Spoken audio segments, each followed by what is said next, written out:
नमो तस्स भगवतो अरहतो सम्मा सम्बुद्धस्स। नमो तस्स भगवतो अरहतो सम्मा सम्बुद्धस्स। नमो तस्स भगवतो अरहतो सम्मा सम्बुद्धस्स। महाकारुणिक तथागत भगवान बुद्ध आणि परमपूज्य बोधिसत्व डॉक्टर बाबासाहेब आंबेडकर यांना मी प्रथमतः अभिवादन करतो.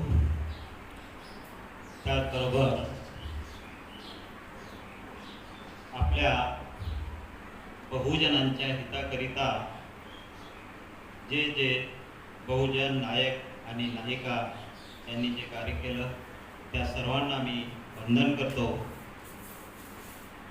त्याचबरोबर इथे जमलेले बौद्ध उपासक आणि उपासिका यांना माझा मैत्रीपूर्ण सस्नेह जय भीम.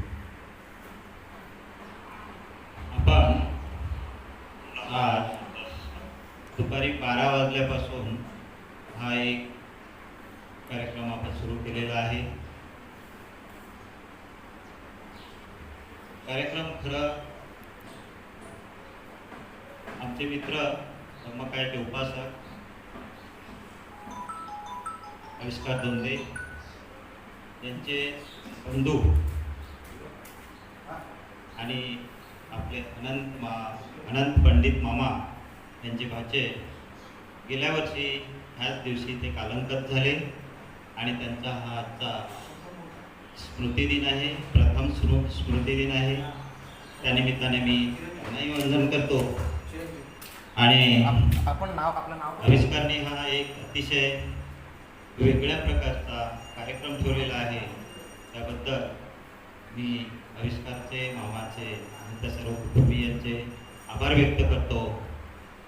कारण अशा ह्या निमित्ताने त्यांनी लोकांना धम्मश्रवण करण्याची संधी प्राप्त करून दिली आणि त्या अनुषंगाने आजचं पहिलं प्रवचन जे आहे ते उपासक सुमित भालेराव यांनी बुद्ध म्हणजे काय हा विषय घेऊन केलं. दुसरं प्रवचन आपण ऐकलं माधुरीताई भालेराव. हे दोघंही पती पत्नी अभ्यासक आहेत, अतिशय अभ्यासपूर्ण. माधुरीताईंनी सुद्धा विषय मांडला बौद्ध धम्माची संस्कृतीचे पुनर्स्थापना. तर हे दोन्ही विषय आपल्या समाजासाठी नवीन आहेत, पण ते समाजासाठी आवश्यक आहे आणि म्हणून आपण त्यांचेही अभिनंदन करू. धम्मकायातर्फे मी त्यांचेही अभिनंदन करतो. त्यांनी खूप सुंदर विषय मांडले आणि आता हे दुपारच्या सत्रामध्ये मला जो विषय दिलेला आहे तो विषय आहे पाप आणि पुण्य.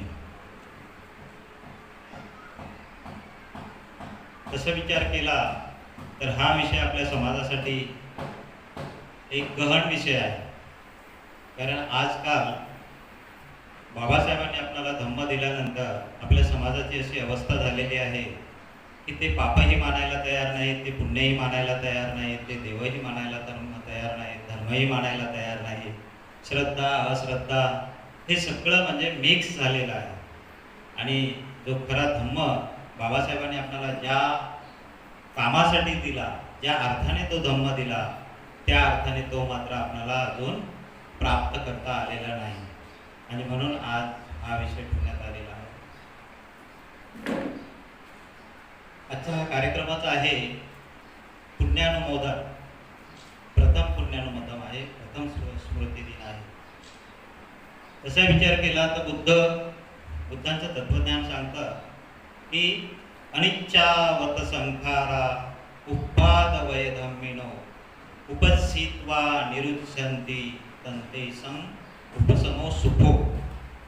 म्हणजे काय की सर्व संस्कार जे आहेत ह्या सृष्टीमध्ये जे काही संस्कार घडतात ते सर्व अनित्य आहे आणि उत्पन्न होणे आणि नष्ट होणे हा निसर्गाचा नियम आहे.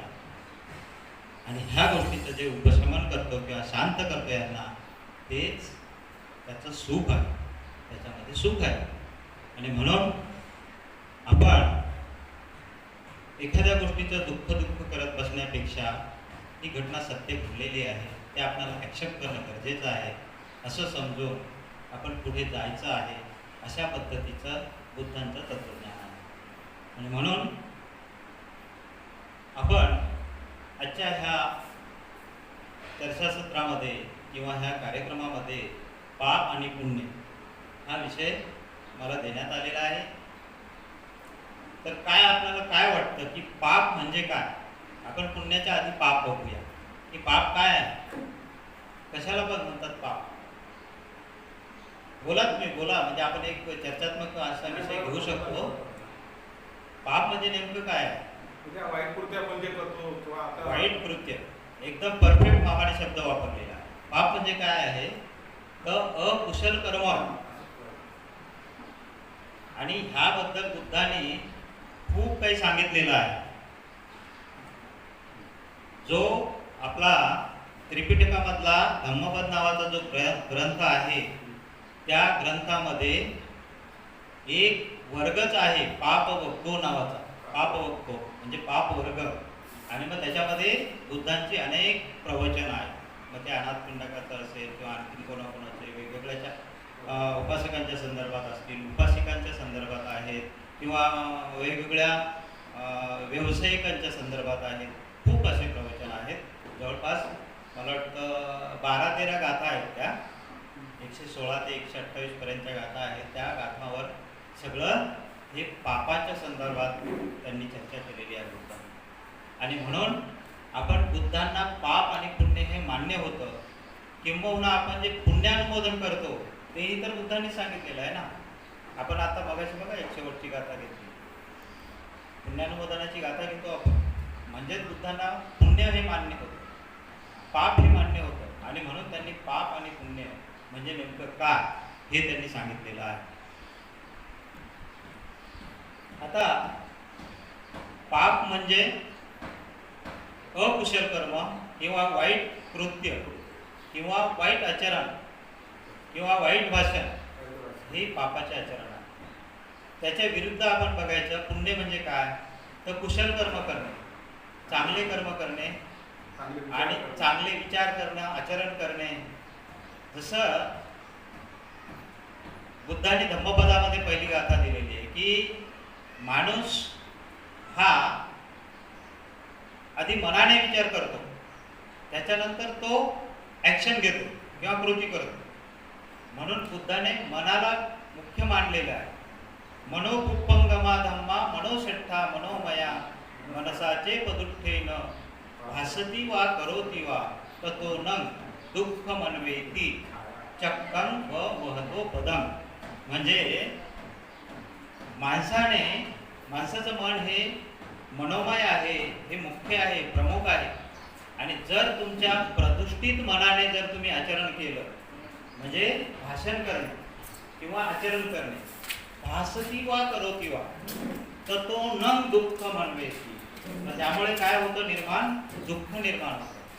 आणि ते दुःख कसं येतं आपल्या पाठीमागे तर ज्याप्रमाणे बैलगाडी ओढणारे बैल जे गाडी ओढतात, त्या गाडीची चाकं बैलांच्या मागे येतात, तशीच दुःख आपल्या मागे येतात. हे बुद्धांनी त्या काळात समजावून सांगितलेले आहे. कारण बुद्ध सगळे निसर्गाचे उदाहरण देतात.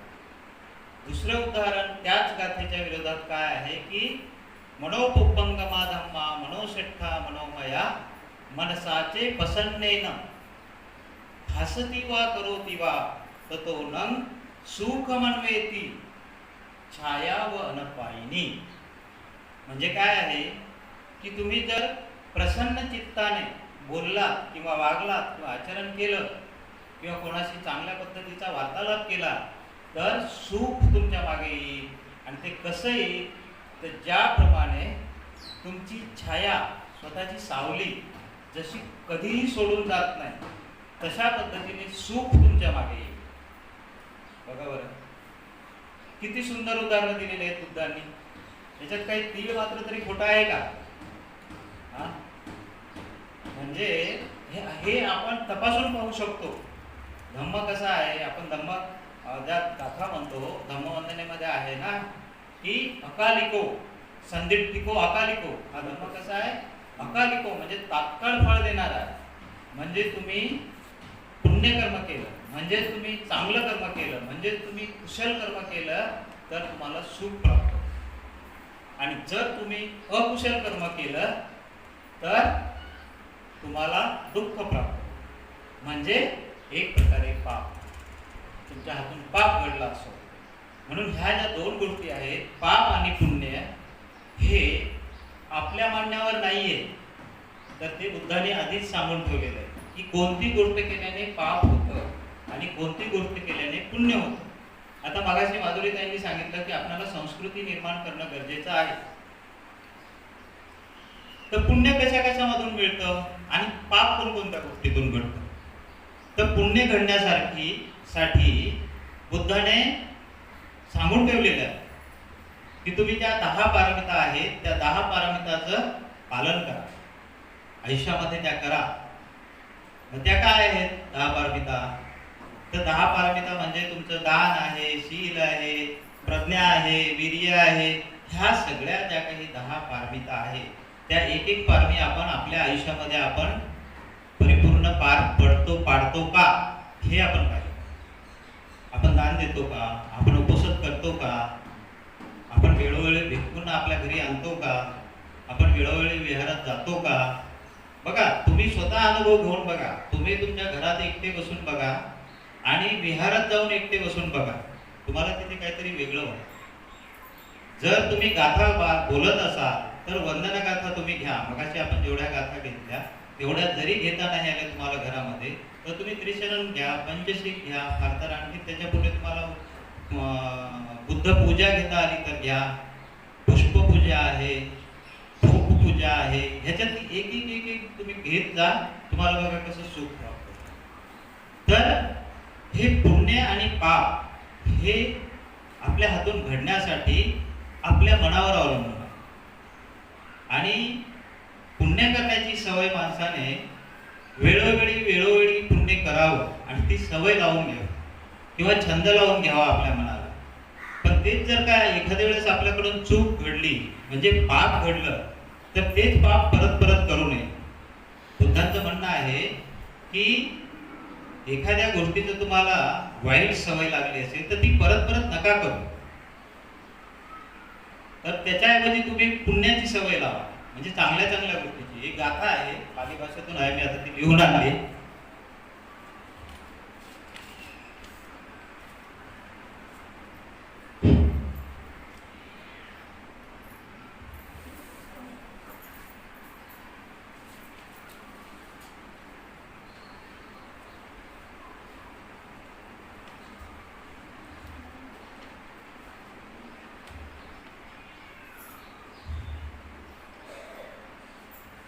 गाथा अशी आहे बघा. यो अपदुःखस्य नस्य दुःसती शुद्धस्य पोषस्य अनंगनस्य तमेव बालं पच्यति पापं सकुमो रज्जो पटिवातं व हितो. ह्या गाथेचा अर्थ काय आहे की काही लोक दुसऱ्यांना दोष देतात, त्याच्यामध्ये काही वाईट गोष्टी आहेत असे सांगतात. एखादी व्यक्ती चांगली असते त्याला सुद्धा दोष देतात. तर जो दोषरहित असतो, जो शुद्ध असतो, अशा माणसाला जो कोणी दोष देतो त्या मूर्खावर पाप उलटते. जसे वाऱ्याच्या विरुद्ध दिशेने फेकलेली रजोगण म्हणजे धूळ. आपण म्हणतो ना, आपण सूर्याला दोष देतो. सूर्याकडे आपण जर का तोंड वर करून थुंकलो तर ती थुंकी सूर्याकडे जात नाही, तर ती आपल्या अंगावर येते. तसंच आहे, एखाद्याने दुसऱ्यावर धूळ फेक केली तर ती आपल्यावरच उलटते. अशा पद्धतीची ही बुद्धांची शिकवण आहे. याचं एक उदाहरण दिलेलं आहे. एक भिक्खू असतो आणि एक शिकारी असतो. तर तो शिकारीला जात असतो. शिकारीला निघाला तेव्हा ते भिक्खू भेटतात आणि त्या दिवशी त्या शिकाऱ्याला शिकार मिळत नाही. मग परत जो येतो तर येताना काय होतं की ते भिक्खू परत त्यांना दिसतात. मग त्या शिकाऱ्याला त्या भिक्खूचा राग येतो. तो म्हणतो आता ह्याच सकाळी तोंड पाहिलं म्हणून मला शिकार मिळाली नाही, आणि म्हणून तो त्या भिक्खूंना मारतो. त्या शिकाऱ्याबरोबर कुत्रे असतात ते त्यांच्या मागे लावतो भिक्खूच्या. मग ते भिक्खू आपल्या जीवाच्या भीतीने झाडावर चढतात आणि झाडावर चढल्याच्या नंतर त्यांचा ज्या अंगावरचा जो चिवर असतं ते चिवर खाली पडतं आणि हा माणूस जो शिकारी आहे तो तिथे केलेला असतात, त्या शिकाऱ्याच्या अंगावर ते चिवर पडतं आणि हा शिकारी त्या भिक्खूला असे खिळे ठोकून त्यांच्या पायात खिळे ठोकून असं टोचत होता आणि तेवढ्यात ते पडलं, चिवर अंगावर पडलं ह्याच्या, आणि कुत्र्यांना वाटलं की हाच भिक्खू आहे आणि मग त्या शिकाऱ्यालाच कुत्र्यांनी फाडून टाकलं. काय झालं? आपण म्हणतो ना दुसऱ्यासाठी खड्डा खोदायला गेला तो त्या खड्ड्यात पडला. तर अशा पद्धतीचे हे पापकर्म करण्याची त्या शिकाऱ्याच्या डोक्यात आलं. नाही तर भिक्खूला कोणी हात उगारत नाही त्यांच्यावरती. उलट भिक्खूचा आदर केला पाहिजे. जाताना येताना त्याने वंदन करायला पाहिजे. त्याने जाताना पण वंदन केलं नाही, येताना पण वंदन केलं नाही, मात्र त्याच्या मनात वाईट कर्म आलं. तर हे जे आहे हे पाप कर्म आहे आणि म्हणून बुद्धाने हे वेळोवेळी समजावून सांगितलेलं आहे. अशा बऱ्याचशा गोष्टी आहेत, अशी बरीचशी उदाहरणं आहेत की आपल्याला पाप करताना काहीच वाटत नाही. एवढंसं खोटं बोललं तर काय होतं आपल्याला असं वाटतं ना. आपण मुलं सुद्धा लहान असताना सुद्धा पासून आपण लक्ष घेतलं पाहिजे की शाळेत न जाणं. मुलं शाळेत न जाणं, हा गेलो होतो, आईने विचारलं हो गेलो होतो, अभ्यास केला हो केला, म्हणजे त्यांना तेव्हा काही वाटत नाही, आईवडिलांना फार एवढं सिरियस वाटत नाही. पण हे छोटं छोटं पाप आहे, हेच पाप पुढे मोठं होतं. कारण ही लहानपणात सवय लागलेली असते, ती मोठेपणी पण तीच सवय लागते. हा गेलो होतो, अभ्यास केला का केला, होमवर्क झालं का झालं, म्हणजे हे खोटंच आहे ना एक प्रकारचं. तर असं करणं सुद्धा हे एक प्रकारे ते पाप कर्म आहे. त्या मुलाच्या दृष्टिकोनातून ते अकुशल कर्म आहे. तर आपण असं सुद्धा करता कामा नये आणि म्हणून आपल्या मुलांवरती संस्कार त्यांच्यावरती घडवताना आपण दक्ष असलं पाहिजे. उपासक उपासिकांचं तर हे कर्तव्य आहे, समाजाचं कर्तव्य आहे.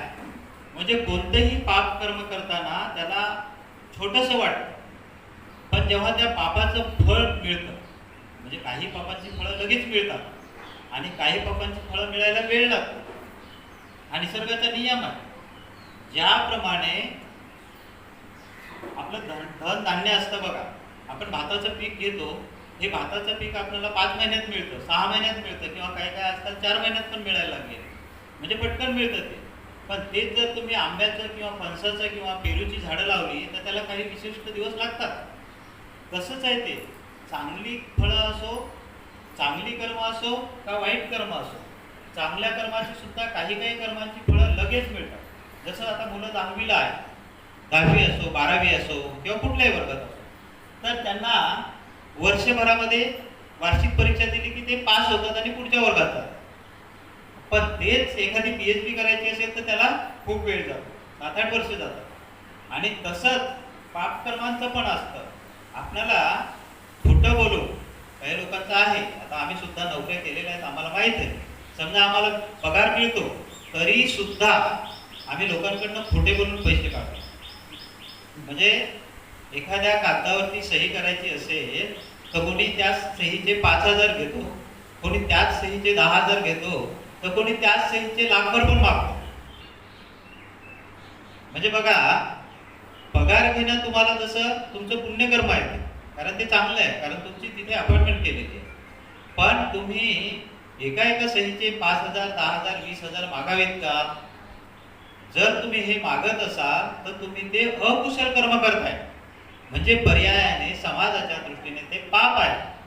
आणि मग अशा पापाचं फळ कधी पिकेल?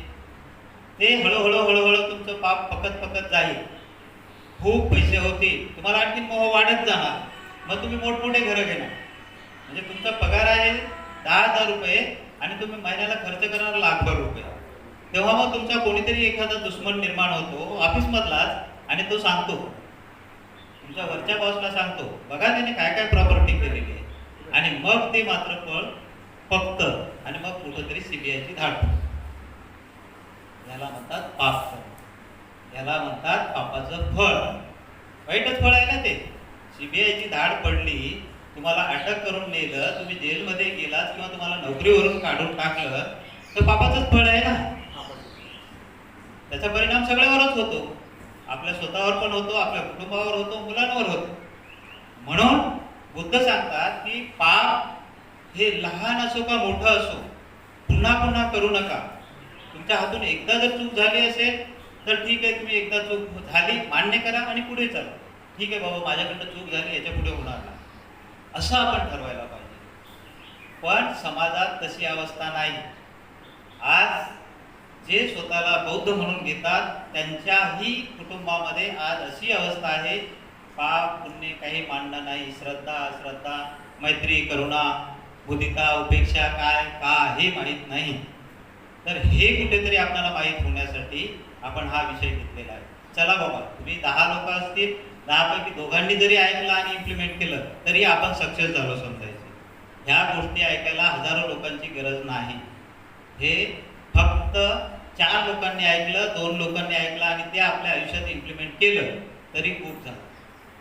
अशा पद्धतीचं हे पाप आणि पुण्याच्या ह्या संकल्पना आहेत आणि ह्या बुद्धांनी स्वतः मान्य केलेल्या आहेत. नुसती संकल्पना नाही, जसं देव आणि राक्षस ह्या संकल्पना आहेत किंवा भूत संकल्पना आहेत.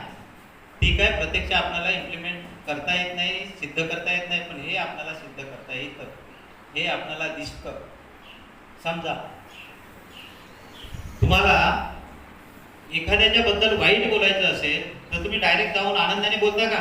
अरे काय रे तुझं असं वाईट हो तसं होय असं बोलता का? नाही.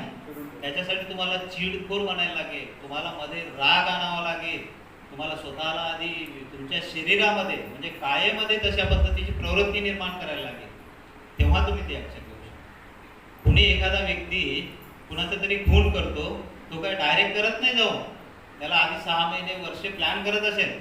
आम्ही आता याला बघून घेऊ, आणि माझं असं वाईट केलं ना, मी याला बघून घेतो, असं मनात आणत आणत आणत नंतर मग कधी मध्ये त्याच्याबरोबर भांडणं काढणे, म्हणजे कायेमध्ये मनामध्ये आणि वाचेने हे तिन्ही गोष्टी कारणीभूत होत असतात. तर हे पुण्याची संकल्पना जी आहे ही बुद्धाने आपल्याला म्हणूनच सांगितलेलं आहे की तुम्ही सुखी व्हायचं असेल तर तुम्ही पुण्यकर्म करणे गरजेचं आहे. आणि पुण्यकर्म कधी होतात तर आपण दैनंदिन दररोज पंचशिलाचं पालन केल्याने.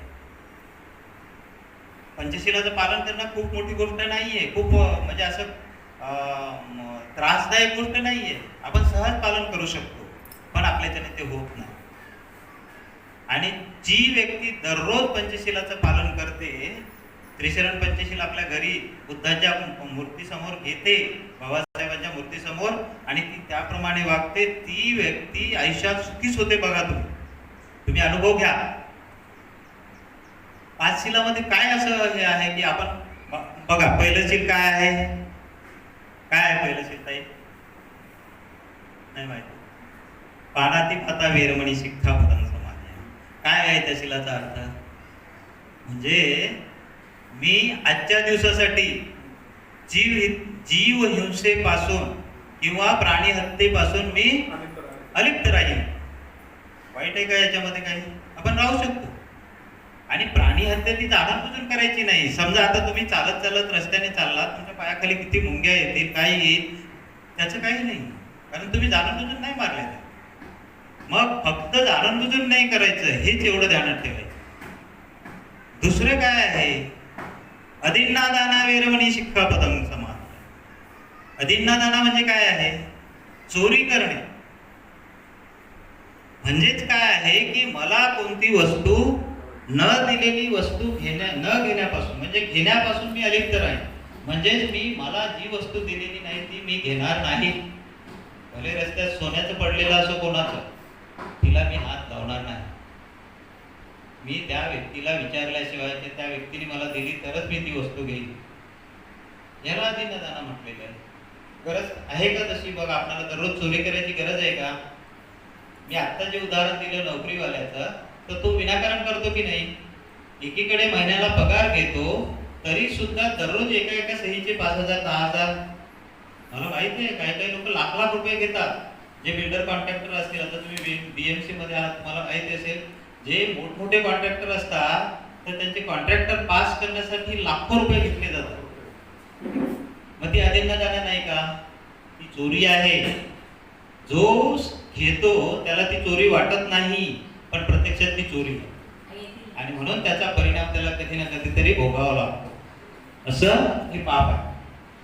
तिसरं काय आहे आपलं? तिसरं पंचशील काय आहे? कामेषु मिच्छाचार वेरमणी शिक्षापदं समादियामि. कामेषु म्हणजे काय? काम वासनेमध्ये मिथ्या आचार करायचा नाही. मिथ्याचार म्हणजे काय आहे? बघा, बुद्ध धर्मामध्ये एक स्त्री एक पुरुष यांचे संबंध प्रस्थापित करण्याला त्यांनी मान्यता दिलेली आहे. ज्याला आपण विवाह म्हणतो ते करण्याची मान्यता आहे. मग ते विवाह बंधन सोडून तुम्ही जर का वेगवेगळ्या ठिकाणी तुमचे संबंध प्रस्थापित करत असाल तर ते मिथ्याचार आहे. करणं गरजेचं आहे का? आपण आपल्या घरी सुखी राहू शकत नाही. आणि मग जेही लोक आपले स्वतःचे जोडीदार सोडून, म्हणजे नवरा आपली बायको सोडून दुसऱ्या स्त्री बरोबर संबंध प्रस्थापित करत असेल तर ते पाप आहे. आणि एखादी स्त्री आपला नवरा सोडून दुसऱ्या परपुरुषाबरोबर संबंध प्रस्थापित करत असेल तर तेही पाप आहे. मग मला सांगा, हे आपल्यामध्ये करण्याची गरज आहे का? नाही गरज. आपण आपल्या कुटुंबात सुखी राहत असू तर काय, म्हणजे हे तिसरं पालन पण करू शकतो आपण. तिसरं शील पण आपण दररोज पालन करू शकतो. चौथं काय आहे? मुसावादा वेरमणी शिक्षापदं समादियामि. आता ह्या मुसावादामध्ये 3 गोष्टी आहेत. एक पहिली गोष्ट आहे पिसुनाय वाचा वेरमणी शिक्षापदं समादियामि. पिसुना वाचा म्हणजे काय आहे? तर एकमेकाची चहाडी चुगली लावणे. गरज आहे का आपल्या आयुष्यामध्ये?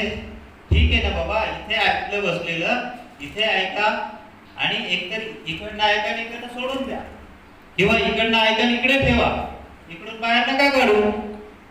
काय गरज आहे? आपल्याला गरज आहे का कोणाचं कोणाला सांगायची? आपल्या वाजून राहते का? आपण नाही सांगितलं तर त्याचं नुकसान होणार आहे का? किंवा आपण सांगितलं तर आपल्याला काही मिळणार आहे का? नाही.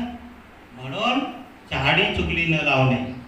दुसरं आहे भरुसावाचा वेरमणी शिक्षापदं समादियामि. भरुसा म्हणजे कठोर वाणी. बघा, आपण स्वतःला बौद्ध म्हणून घेतो आणि आपण दररोज बोलताना सुद्धा भांडल्यासारखं बोलतो एकमेकांना. आपण जय भीम करताना सुद्धा कसं करतो? जय भीम कसं करतो मामा सांगा? आपण असं, ओ जय भीम असं करणार नाही. ओ जय भीम. आणि ते जर तुम्ही असं जय भीम साहेब, जय भीम भाऊ, जय भीम ताई, जय भीम आई असं वापरून नाही बोलू शकत. ते आपण गोड शब्दात नाही बोलू शकत, पण ते आपण बोलत नाही. आणि म्हणून हे बुद्धाने सांगितलेलं आहे की भरुसा वाचा म्हणजे कठोर वाणी बोलणं सुद्धा एक प्रकारचं शील बोलणं. आणि तिसरं काय आहे? संप्लाप वाचा वेरमणी शिक्षापदं समादियामि. संप्लाप काय आहे? आपल्या समाजाला तो रोग जडलेला आहे संप्लाप. संप्लाप वाचा म्हणजे व्यर्थ बडबड करणे, काही कारण नसताना. ते तिकडे मंत्री संत्री बसतात, मोठमोठे बनतात, आणि आम्ही इकडे आपल्या घरामध्ये, दारामध्ये, अंगणामध्ये, चावडीवर, इकडे तिकडे त्याच गप्पा. नाही आता यावेळेस आमचे हे साहेब नक्की केला, त्यावेळेस हे साहेब येणार, नाही बयांनी नक्की येणार, नाही यांचं काय हो? अरे बाबा, तुम्हाला काय मिळणार आहे त्याच्यामध्ये? द्या तुम्ही जेव्हा तुम्हाला संधी आली तेव्हा तुम्ही विनाकारण त्याच्यावर कशाला वेळ वाया घालवता? एवढा अनमोल वेळ आहे. हे माणसाचं जीवन जे आहे ना, मगाशी त्या ताई बोलल्या ना, दुर्लभो मनुष्या जातो दुर्लभो अति दुर्लभो. म्हणजे काय आहे? बुद्ध म्हणतात मनुष्य जन्म हा अति दुर्लभ आहे. तो काही वार्ता भेटत नाही, आम्हाला कळतंय पण वळत नाही. गरज नसताना आमचं एवढं मोलाचं आयुष्य आम्ही त्या फालतू व्यर्थ बडबडीमध्ये घालवतो आणि त्याला मुसावाच. ते जर नाही केलं तर आपण सुखी नाही होणार का? होऊ शकतो, पण आपण बुद्धीचं ऐकत नाही, आपण बाबासाहेबांचं ऐकत नाही. बाबासाहेबांनी जे जे सांगितलं ते आपण करत नाही, त्याच्या बरोबर उलट करतो. तुम्हाला वाईट वाटेल पण ही सत्यता आहे. बाबासाहेब म्हणतात की माझ्या नावाचा उदो उदो करत बसण्यापेक्षा मी जे कार्य आरंभिलेले आहे ते कार्य तडीस न्या. आपण काय करतो, फक्त जयंती आली, आजकाल बुद्ध पौर्णिमा पण साजऱ्या होत आहे, तेच मिरवणुका काढून. अरे पण आचरण करा ना, आचरण करायची समाजाला सवय लावा, अभ्यास करायची मुलांना सवय लावा. बाबासाहेबांनी 18 तास अभ्यास केला, सगळे भाषण सांगतो आम्ही, आणि स्वतः मात्र 18 तास काय 18 मिनिट सुद्धा बसून अभ्यास करत नाही. आहे का आजकाल अभ्यास करते कोणी? पुस्तकं बंद झाले, सगळे हे व्हॉट्सअप वगैरे याच्यावरती वाचन चाललेलं आहे. मी टाकलेलं यांनी वाचायचं, यांनी टाकलेलं त्यांनी वाचायचं, झाला. असं नाहीये. बाबासाहेबांनी 18 तास अभ्यास केला आणि समाजाला अभ्यास करण्यासाठी सांगितलं, समाज करत नाही. तर अशा पद्धतीचं हे व्यर्थ बडबड करण्याचं शील. आणि 5वं शील काय आहे? सुरा मेरये मच्च अमादठाना वेरमणी शिक्षापदं समाधी. म्हणजे काय? सुरा ही एक प्रकारची दारू आहे, मेरये सुद्धा एक प्रकारची दारू आहे, मद्य सुद्धा दारू आहे, आणि पमादठाना म्हणजे ह्या सगळ्या दारू किंवा नशा आणणाऱ्या वस्तूपासून आणि जिथे जिथे प्रमाद घडतात. प्रमादठाना म्हणजे काय? प्रमाद घडणाऱ्या जागा. कुठे कुठे प्रमाद घडतात? जिथे जुगारांचे अड्डे असतात, जिथे वेश्यालय असतात, जिथे चोरांचे अड्डे असतात, जिथे हे दलाली करणाऱ्या लोकांचे अड्डे असतात, ह्या सगळ्या ठिकाणी गुन्हे घडतात. आणि बुद्ध म्हणतात ह्या जागांपासून दूर राहण्याची शिकवण मी ग्रहण करतो. आपण त्या जागांपासून दूर राहायला पाहिजे. जर आपण त्याच्यामध्ये नाही गेलो तर आपल्यावर येईल का काही? नाही येणार. आपण नशाच नाही केली तर आपल्याला दुःख मिळेल का? नाही मिळणार. म्हणजे हे नशापान करणं, खोटं बोलणं, पंचशील तोडणं ही सगळी पाप आहेत, आणि त्यांचं आचरण करणं हे पुण्य. म्हणून बाबासाहेबांनी 22 प्रतिज्ञेमध्ये घातलं की मी 10 पारमिताचे पालन करेन, मी अष्टांगिक मार्गाचे अवलंबन करेन. करतो का ते आम्ही? मग ते जर आपण करत नसू तर मग कसं काय आम्ही बाबासाहेबांचे अनुयायी, कसे आम्ही बुद्धाचे अनुयायी? बघा, प्रत्येकाने आपण विचार करण्याची गरज आहे की बाबा खरोखर मी बुद्धांचा अनुयायी आणि बाबासाहेबांचा अनुयायी म्हणून घेण्याच्या लायकीचा आहे का? तर आपण जर स्वतःला हा प्रश्न विचारला तर आपण कोणीच त्याच्यात पास होऊ शकत नाही. 99% लोक याचा पालन करत नाही. आणि म्हणून आज 60 वर्षाच्या नंतरही, 64 वर्षाच्या नंतरही आपल्या समाजाची अवस्था अशीच आहे. आजही ते काळे धागे पायात बांधतात, आजही महिला वेगवेगळ्या काय उपास तापास करतात. उपोषण कोणीच करत नाही. उपवास आणि उपोषण याच्यामध्ये खूप फरक आहे. तर मगाशी माधुरीताईंनी जो विषय घेतला की त्या विषयामध्ये उपोषण काय आहे, ते कसं करायचं, ही संस्कृती निर्माण करण्याची गरज आहे. लोक करायला लागलेले आहे, पण ते उपोषण नव्हे, उपवास करायला लागलेले. पौर्णिमा असते की उपवास, मस्त मग खिचडी पण खायची, संध्याकाळी खीर करून खायची, हे असं चाललेलं आहे. उपोषणात तसं नसतं. उपोषण हे 12च्या आत जेवायचं असतं, त्याचेही नियम आहेत. आणि त्या दिवशी 8 शील घ्यायचे असतात, त्याचाही नियम आहे. तर ते आपण तो वेगळ्या विषयावर चर्चा करता येईल त्यावेळेस जेव्हा. पण जर आपण शीलाचं पालन केलं तर आपल्या हातून पुण्य घडतं, हे आपण मान्य करायला पाहिजे. आणि जर आपण शीलाचरण नाही केलं किंवा शील तोडलं तर त्याच्या हातून पाप घडतं. अशा पद्धतीचं हे पाप आणि पुण्य ह्या ज्या 2 गोष्टी आहेत ह्या बौद्ध धम्मामध्ये आहेत. पुण्यानुमोदन हे पुण्यंतम अनुमोदित्वा समग्र शासने रता पमादरहिता होंतु आरक्षासु विशेषतो. म्हणजे आज आपण ह्यांच्या पुण्याला अनुमोदन देतो आहोत, जे आपल्यामधून कालंकत झालेले आहेत अमोल.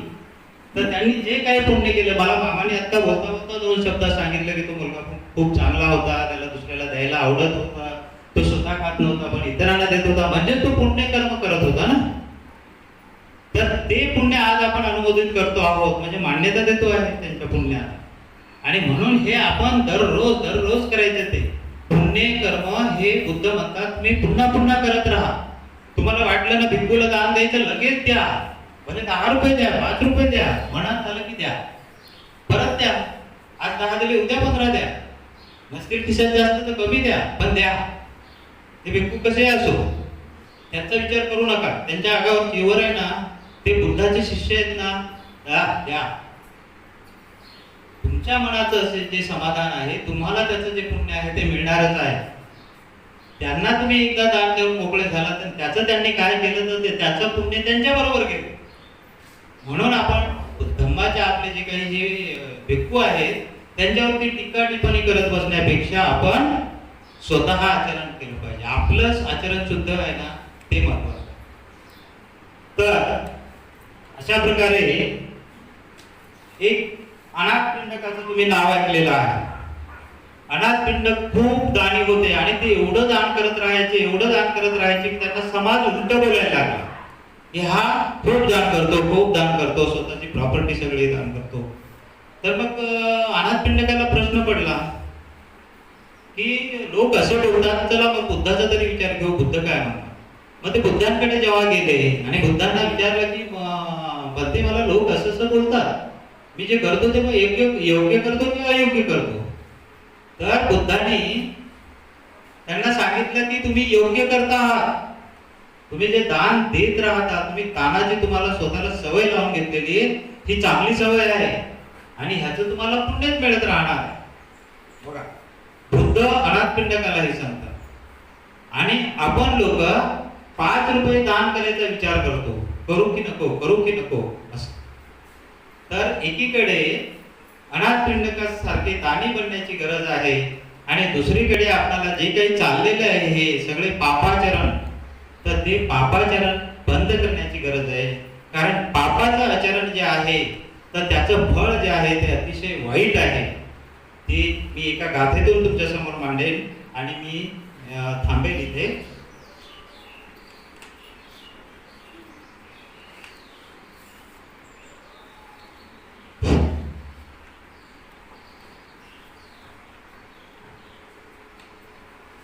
गाथा अशी आहे बघा, आपण म्हणतो मी खोटं बोललेलं कोणी ऐकलं नाही, पाहिलं नाही, मग कुठे माझं पाप होईल. किंवा मी चोरून काही आणलेलं किंवा चोरी केलेली पाहिली नाही, किंवा मी व्यभिचार केलेला कोणी पाहिला नाही. पण ह्या ज्या काही वाईट गोष्टी आहेत त्या गोष्टी तुम्ही केलेल्या असतात, म्हणून तुम्हीच साक्षीदार असता आणि त्याचं फळ तुम्हालाच भोगायचं असतं.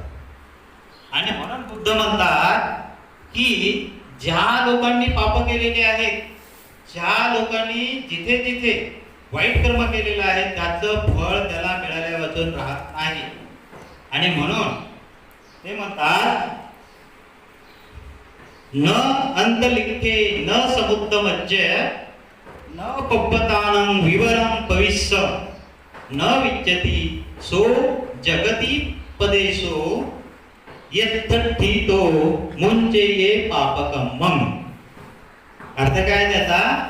न आकाशात, न समुद्रात, न पर्वतांच्या गुहेत शिरून जगात असा कुठेही प्रदेश नाही की जेथे जाऊन माणूस आपल्या पापकर्मातून मुक्त होईल. बघा, असं कोणी समजू नका की मी केलेलं पाप कोणी पाहिलं नाही, मी खोटं बोललेलं पाहिलं नाही, मी चोरी केलेली पाहिली नाही, असं कोणीही समजू नये. तर ह्या संदर्भात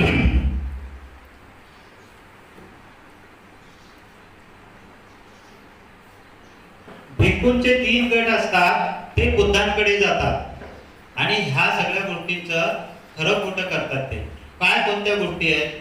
भिक्खूंकडे जे 3 गट जातात त्या 3 गटांना वेगवेगळे 3 दृश्य दिसतात. बघा, एका गटाने एका कावळ्याला चाळून मारताना पाहिले, दुसऱ्या एका गटाने एका स्त्रीला भर समुद्रात बुडवले जात असल्याचे पाहिले आणि तिसऱ्या एका गटाने 7 भिक्खूंना 7 दिवस एका गुहेत डांबून ठेवलेले दिसले.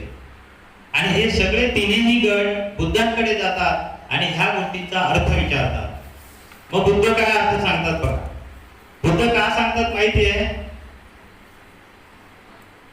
कारण बुद्धांना सदा सर्व काळ सर्व काही कळत होतं. बुद्धत्वाची जी व्याख्या आहे त्या व्याख्येमध्येच आहे की ते सर्वज्ञ असतात. आपल्याला या भिंतीच्या पलीकडचं ऐकायला येत नाही किंवा दिसत नाही, पण बुद्धांना ऐकायला पण येत होतं आणि दिसत पण होतं. आणि त्याचं जिथं जागतं उदाहरण हे आहे बघा, हे मशीन आहे बघा, इथे धरलेलं आहे. मी इथे बोलतो आहे, पण आज तिकडे सगळे लोक ऐकतात. ही दृष्टी बुद्धांना प्राप्त झाली होती. 6 विद्या, आचरण, ही सगळी बुद्धांना प्राप्त झालेली होती. म्हणून हे सांगू शकत होते. तर त्यांनी काय उत्तर दिले ते आपण सविस्तर बघूया.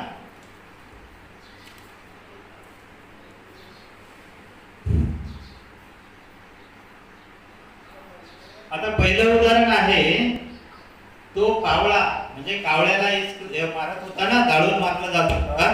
त्याचं उत्तर बुद्धांनी दिलेलं आहे. तो कावळा म्हणजे गत जन्मातील एक शेतकरी होता. आणि त्याने काय केलं होतं, त्याने आपल्या एका आळशी बैलाला जाळून मारले होते. बघा, पाप कुठेच लपलं जात नाही. कावळा कुठे, शेतकरी कुठे, बैल कुठे. असेल एखादा रागी टापाट शेतकरी, तो अवताला बैल चालत नसेल, टाकलं गवत त्याच्यावर, टाकलं त्याला जाळून, आणि त्याचा परिणाम काय झाला, पुढच्या वेळेस हा कावळा म्हणून जन्माला आला आणि या कावळ्याला जाळून दुसऱ्यानेच मारलं. असं हे घडतं खरं. याच्यामध्ये हे नाहीये, काय अतिशयोक्ती नाहीये.